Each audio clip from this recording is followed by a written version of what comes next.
Hello everybody, welcome to On the Rambunctious, and welcome back to the Resident Evil 4 Remake, handgun, knife only, plus caveats, in case you didn't make it to the end of that video, although I think I explained them. I explained that kind of thing, what I was going to be doing early in the video, so you should have gotten that, but yeah. So this is going to be chapter 2. This is going to be the stupid stealth section. Oh, yes, I do. Yeah, I remember what I want to talk about in this chapter to begin with. I know it's going to be boring. I'm sorry, though, guys. Because this is another thing that pisses me off. The stealth system in this game and everything, whatever. But I think I finally figured out what was wrong with the door. Because for anyone who remembers the other runs that I since deleted, the Ashley professional run and the Skull Shaker only run, the door you have to crank open and then quickly run through to make it through. You gotta run, you gotta flip under the door, you gotta make it there in time and all that stuff. I was having issues with that, and I think I figured out why. I think I finally figured out why, and it wasn't my fault, guys. It's the door. And all right, let me. Can I get this rat real quick? Yeah, rat right here. All right, rat's dead. Now I gotta parry this guy. Parry. Yep, that was too early. That was too late. I mean, sorry, too late. Yeah, right. Parry. Nope, that was too early. All right. See, god damn it, dude.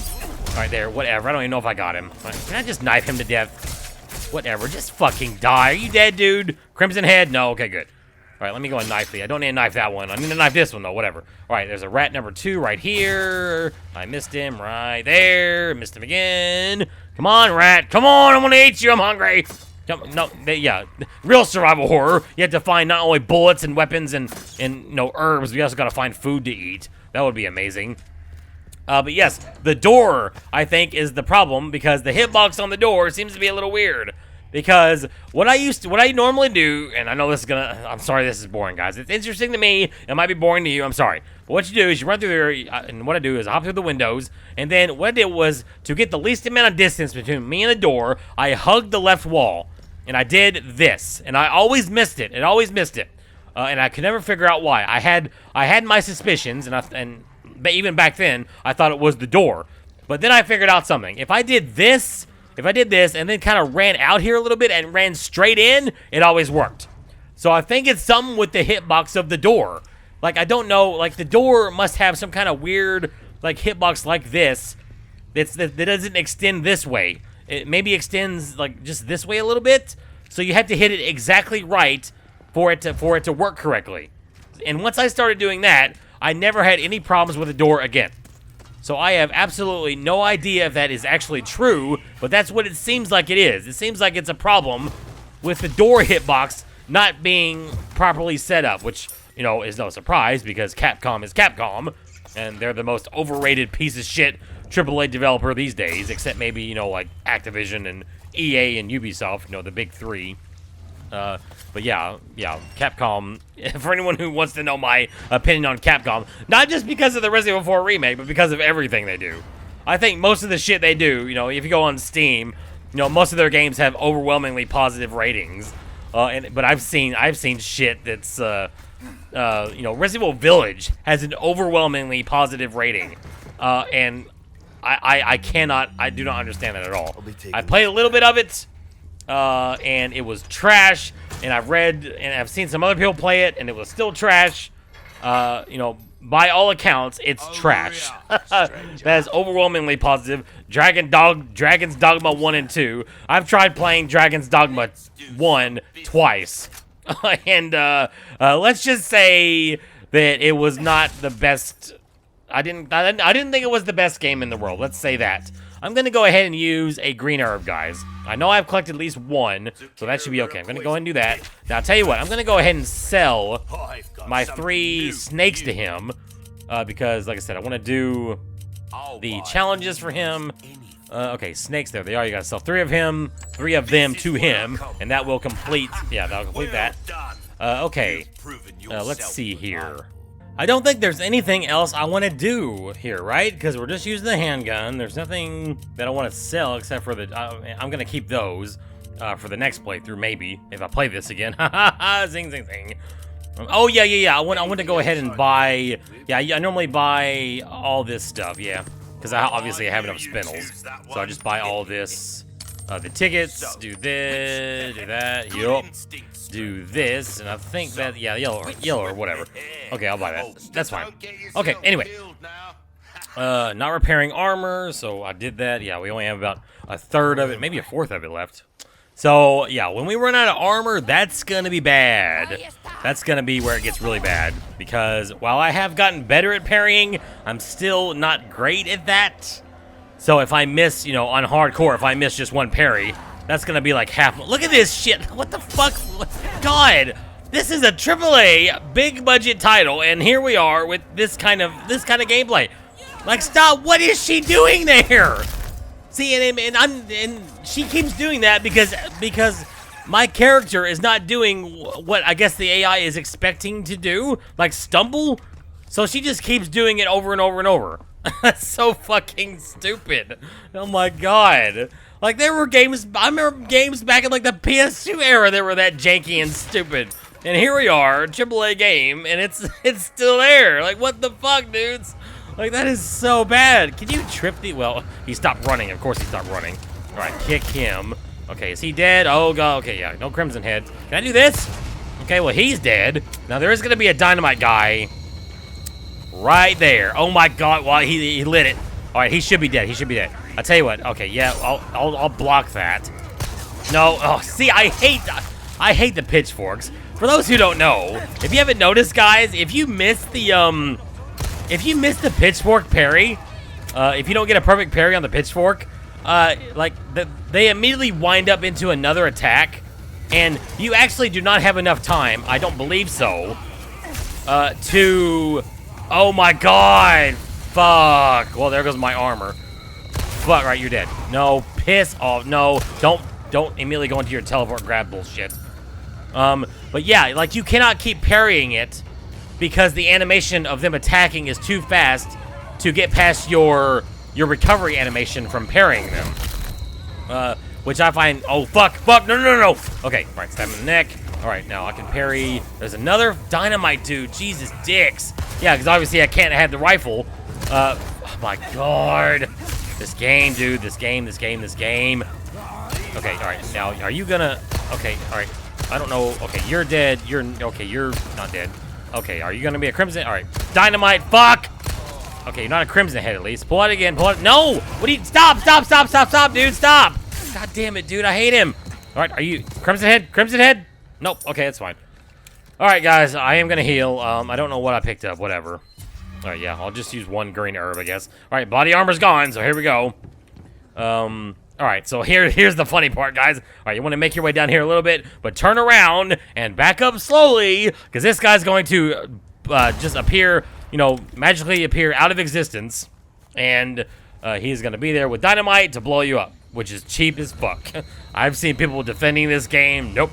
This game is I think I said this in the first playthrough, I think. This game is probably the most artificially difficult game that I have ever seen. In terms of the kind of tricks it will pull in order, like gotcha moments. I call them gotcha moments for the player, where they'll pull one over on you, on the player. It's where they're according to the rules of the player that they've shown you, they do something different, or they just straight up cheat, you know, outside the rules of what they should be, and they just get you. And that's so fucking cheap and annoying. I think I can still kill that guy. Because you can run up to them. You don't have to actually sneak at all. You can just run up and kill the guys. Again, AAA, big budget. And I mean, you know, you would expect that from like a AA, again, like a AA, like PS2 title. And I just find it so hilarious how that actually works. You can just run up to them and still stealth kill them. There's no stealth involved. Like it's so amazing. Like some of the games we got back in the good old days, like in the PS2, 3 Xbox era, like the stealth, like Splinter Cell, Metal Gear Solid 3. See, there you go. I missed it, and that did a lot of damage. But yeah, it's just amazing just how involved stealth games were back in those days. But now we have the stealth is so simple-minded and stupid. Like it's just, and I mean, I'm not saying I don't like playing that kind of stealth. Now in Resident Evil 4, in this game, it's not good. But like in Far Cry, you know, they have the bushes you can hide in. You're completely hidden from. They have the simple rocks. And you know, I'm not saying I don't enjoy that kind of gameplay, but it's just amazing how, obviously, again, the budgets have ballooned to, you know, probably unsustainable levels at some point. Yet the gameplay in every aspect of modern games, you know, the thing that you would think would be improved the most by technology advancements is at the least, I should say, is about the exact same as it was back then, 20 years ago, or in most cases, it's actually worse. Like, for all the graphics and all the, you know, all the $1 million graphics and all that stuff that modern games have brought us, the gameplay is so much worse than it used to be, and that is just baffling to me. And the stories, guys, the stories. That's another thing. Like honestly, like I thought about this the other day. AAA gaming is like a paradox when you think about it, because obviously everyone hates the way the industry has gone with the you know, the microtransactions and all that stupid shit. They want to try to make all the money in the world off every single game, which of course that's not how that works. But the corporations like to think that it works that way, and they keep doing that. So they try to think of all the ways possible to monetize a video game. But at the same time, a lot of these AAA publishers, they put so much time, effort, and money into the story of their games. And most of the time, the story of their games is absolute shit. So they're nickel and diming the gamers, the people who they should be treating nicely, because those are the ones who make them their money in the first place. Yet they spend all that money seemingly on these, you know, overproduced stories that are just so horribly written. Like a 12-year-old could write some of these stories in these games. In Resident Evil 4, the remake. Oh, see this fucking prompt shit. Okay, good. All right, you do not have a weapon. You do not have a weapon. Fuck. No. Oh, god damn it. All right, come on. Get out of here. Get out of here. Get out of here. Let me go. Let me go. I'm going to die, guys. I'm going to use another green herb. I am going to heal when I need to. I mean, I don't know how I'm going to... I mean, I guess I could just get rid of... no, well, I could have killed you. Whatever. All right, you're dead. Okay, all right. Pick up money, everything. But yeah, like, that's the paradox. You know, they're nickel and diming everybody with these dumb microtransactions and loot boxes, all that bullshit. But then they turn around and they spend all that money on the story aspect of these AAA big budget games, and the story actually being told is awful. And it's just, I don't know, it's so baffling to me that is the thing. Like a perfect example is, I guess, Horizon Zero Dawn and Shadow of the Tomb Raider. I have played both of those games. And obviously they are lavishly produced. You know, they have top-of-the-line graphics, you know, obviously all the open world stuff, you know, all that takes a lot of money, and all of the, you know, voice acting and writing and cutscenes and modeling all that, you know, animating all that. It takes a lot of money, but the stories that are being told with that stuff are atrocious.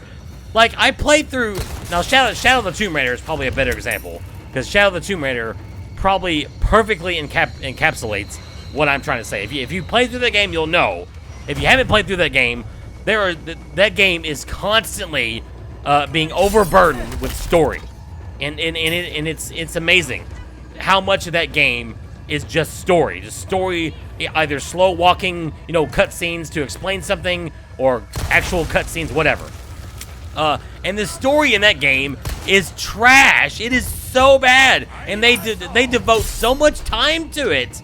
Like, all those cutscenes, all that voice acting, all that writing, they devote so much time and effort to that, and it's so bad. Like, they can't hire a competent writer.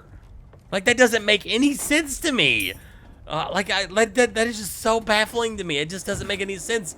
And here you are trying to get as much money, you know, just because you're greedy. But another reason is because these, you know, budgets for these big AAA games have ballooned so much, so you need to recoup your costs somehow. So, and then you turn around and you put all this money into the story of these games, and the story is so bad. Like, it doesn't make any sense at all. And back to Horizon Zero Dawn and Shadow of the Tomb Raider. I've already explained Shadow of the Tomb Raider.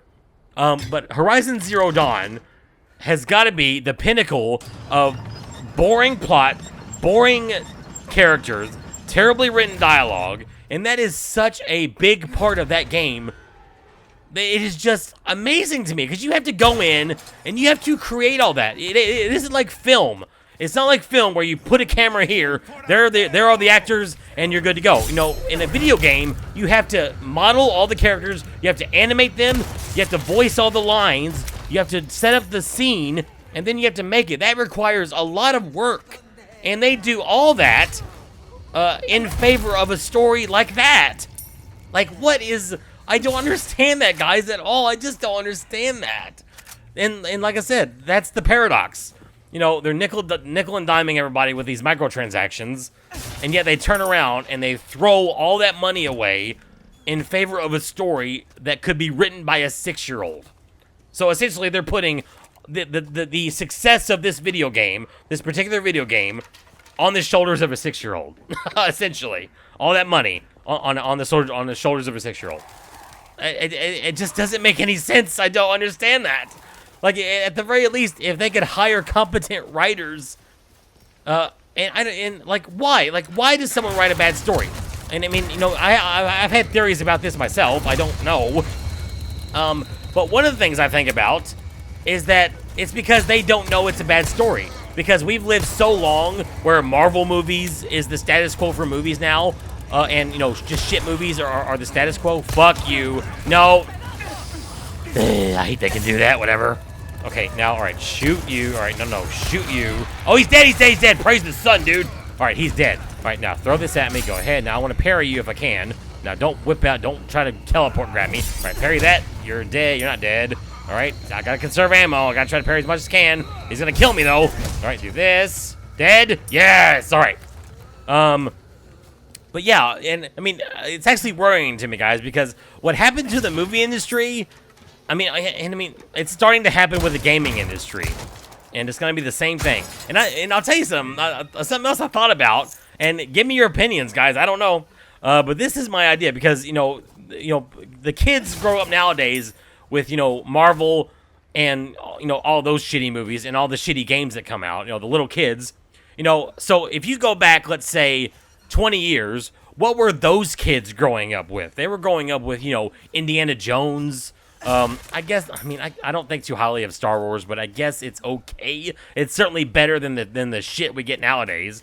Those kids are growing up with those kinds of things, Indiana Jones, Star Wars, but then there were also really, really good movies that came out. So even if your interest got piqued, you would watch it and you would know what a good story was. But the kids nowadays do not have that because everything is shit.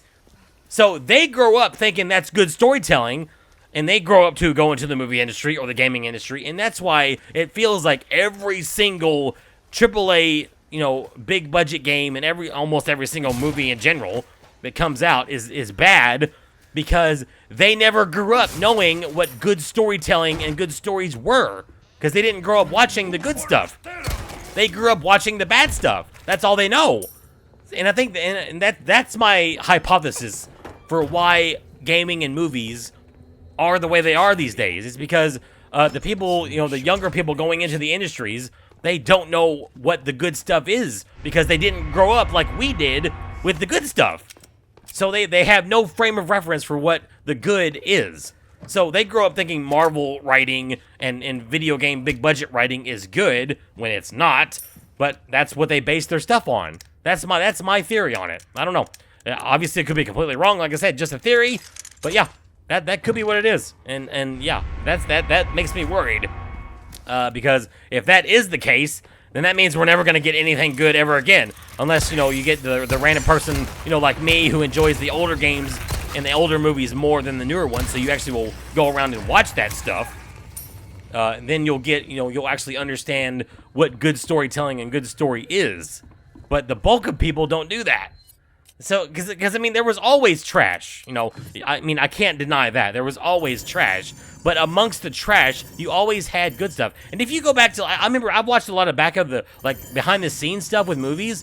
The thing that strikes me the most from watching one of those is I watched the one because there's a really in-depth behind the scenes featurettes for the movie Alien. It came out in '79. Sorry, guys. Now that, sorry, guys, I need to, well, I'll go ahead and do this. But for anyone who doesn't know what Alien is, it came out in 1979. It's a slow burn horror movie. Most kids, most people nowadays would say it's boring. But I remember some of the shots, because even the people who made the movie were actually worried it was gonna flop.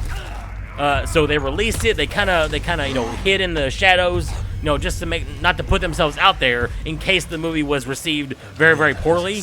But then the movie became an absolute drop dead hit. And I remember some of the pictures they had in these behind the scene featurettes. It showed people waiting in line at the theaters, wrapped around the corners to see Alien. You know, and Alien is a good movie. Nowadays, you know, people would say, "Oh, this is too boring. Oh, this is too that. Not enough action. There's not enough, you know, CGI. There's not enough this or that. There's not enough quips."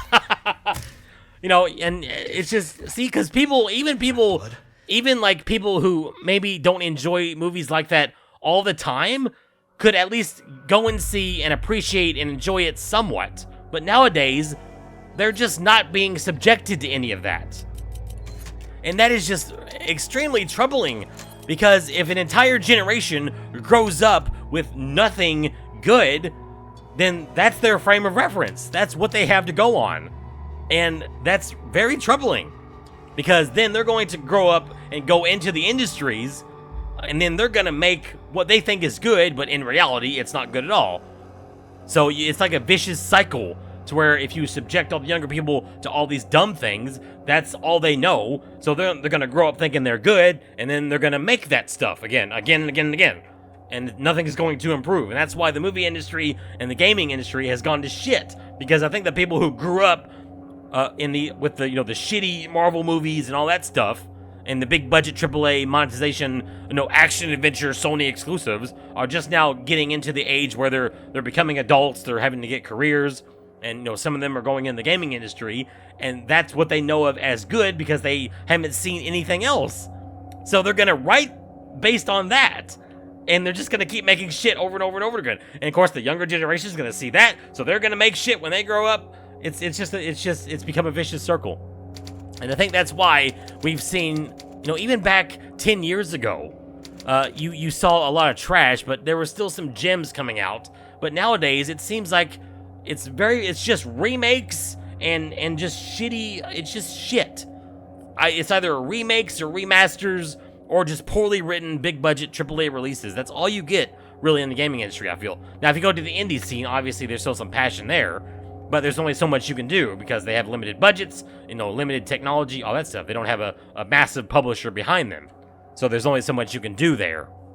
So yeah, it's like a vicious circle, and that's troubling to think about that. I don't know. Like I said, it's just a theory. Could be wrong, whatever. Anyway, guys, that was chapter 2. I hope you enjoyed that, guys. Sorry for the rant, but, you know, just stuff that's on my mind. Hope you enjoyed this video, guys. If you did, please give it a like and or a favorite. I'd appreciate it very, very, very, very, very, very much. Until next time, guys, I will catch you later.